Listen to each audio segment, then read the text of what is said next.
everyone. So April is the month of everything cabin crew here on Super Makeup Attitude 1. All the videos that I've made so far are related to the cabin crew topic, so I hope you're enjoying it. If you are, make sure to thumbs up this video. And today's video is a story time about the time when a passenger made me cry on board. That is correct.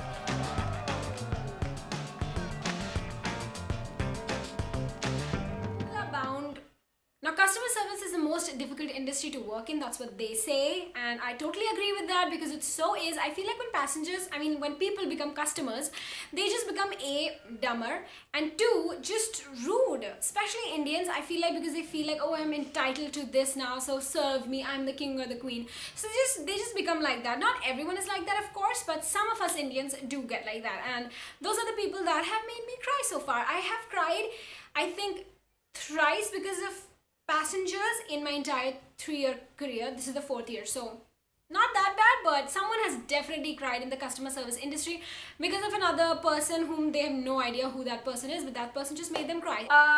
Usually when I've cried before this is because I was frustrated. I'd already had so much work, and then someone said something negative on top of that, so it was like, I've worked so much for these people. That kind of makes you cry. It's like all the frustration, like what the hell, this is why I'm doing this. That kind of makes you cry. That is why I cried twice. But this time, okay, so what happened was, it's a typical winter situation. The flight was delayed due to fog, but of course no passenger wants to believe that we have delayed the flight because of fog. They're like, that plane is taking off. I just got to know that this plane is taking off. Why is your plane not taking off? Yeah, of course, we are in the job of taking people from place A to B, but because of some of our selfish interests, we are not taking you further. I mean, I don't understand. It's such a huge cost to the company if the aircraft stays on the runway, but people just don't understand. People just think that it's our selfish interest that we're not taking you off. Like, okay, so I get that you are irritated or mad because of course you have to wait in the aircraft, you had a meeting or somewhere important to be and you can't be there now,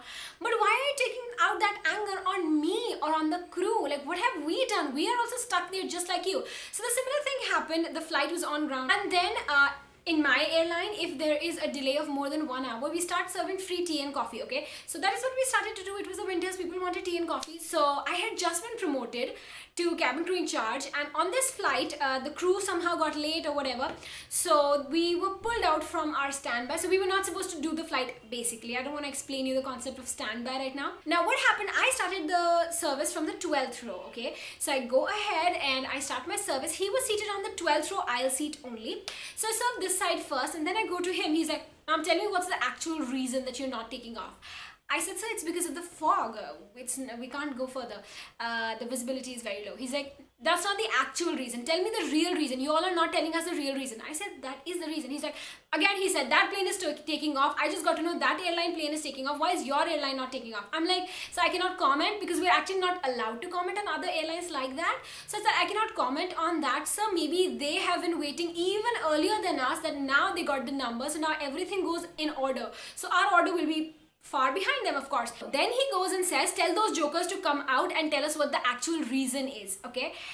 And he was referring to the captains. I was like, sir, I would really request you to maintain the decorum of the aircraft or mind your words. I did not say mind your words, that's too rude, I can't say that.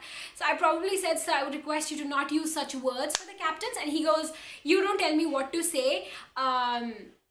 However old you are, I've been flying for that long. So he basically meant however old I am, he has already flown for that long. And when he said that, people around him, I feel like 4 rows behind him and 4 rows ahead of him, not 4, 2 rows ahead of him, 4 rows behind him, started laughing.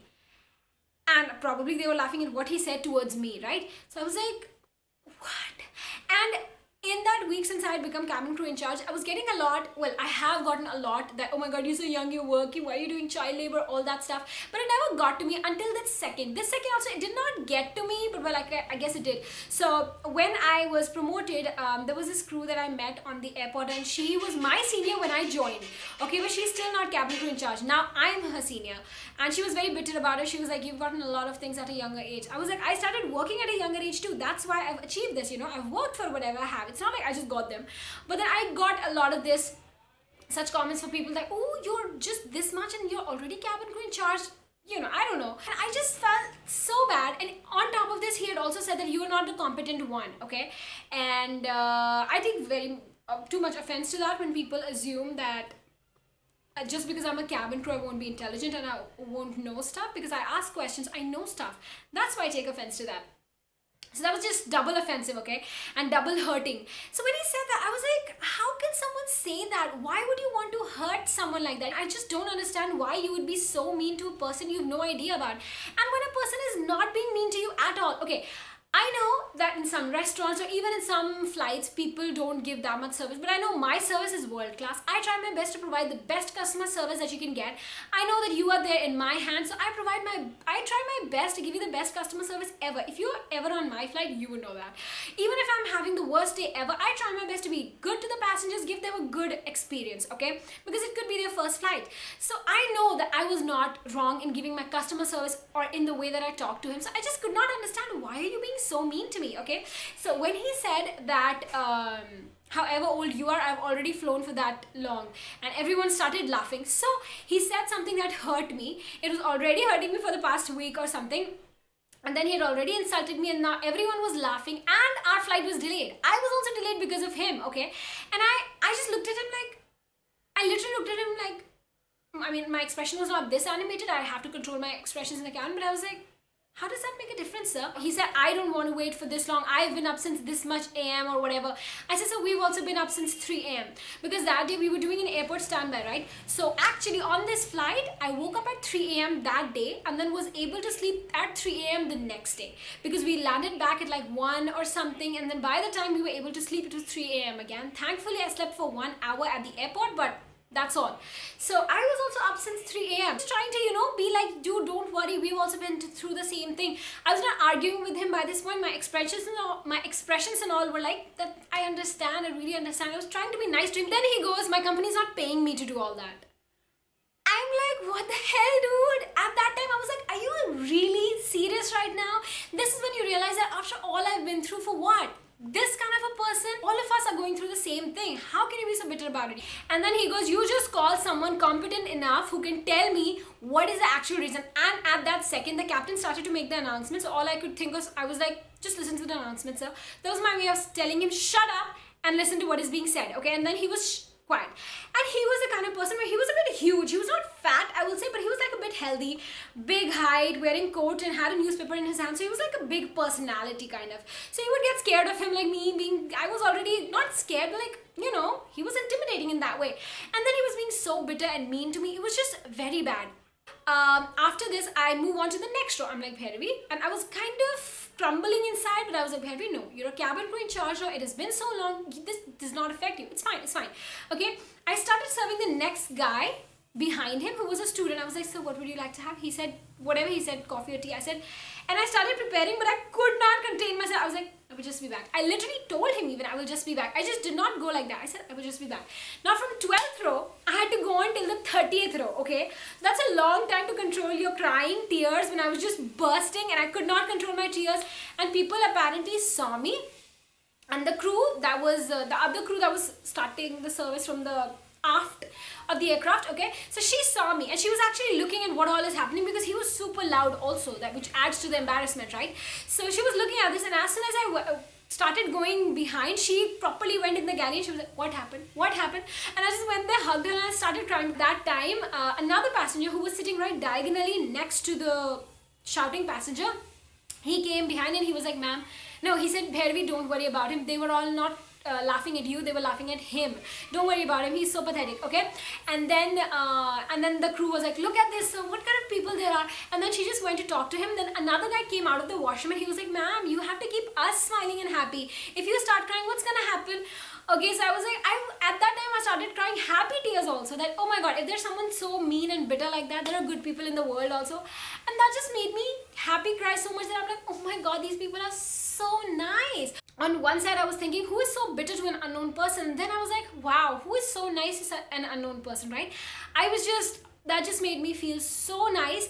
And then throughout the flight, when I served that young guy, he was like, Bhairavi, are you okay? Don't worry. F him, Bhairavi. F them. Don't worry. You smile, okay? And I was like, I was just so happy about that. If these people would not have said something nice to me, I would have lost it As in, I would have lost my faith in people, that how mean do you have to be? And then I did, after a lot of delay, I did 3 flights. Then I could land back at night, and I did not even land back at home. I landed back in Kolkata. Thankfully, the whole next day was off for us, and then we came back the day after. So we got a 2-day layover, which we were not even prepared for, but that's fine, that's my job. But yeah, this is the customer service industry. If someone is super bad and mean to you, someone is going to be nice to you. So you just meet, this just shows that you meet so many different kinds of people, and you learn about people a lot. Like, I've learned so much about people after this job. I need this.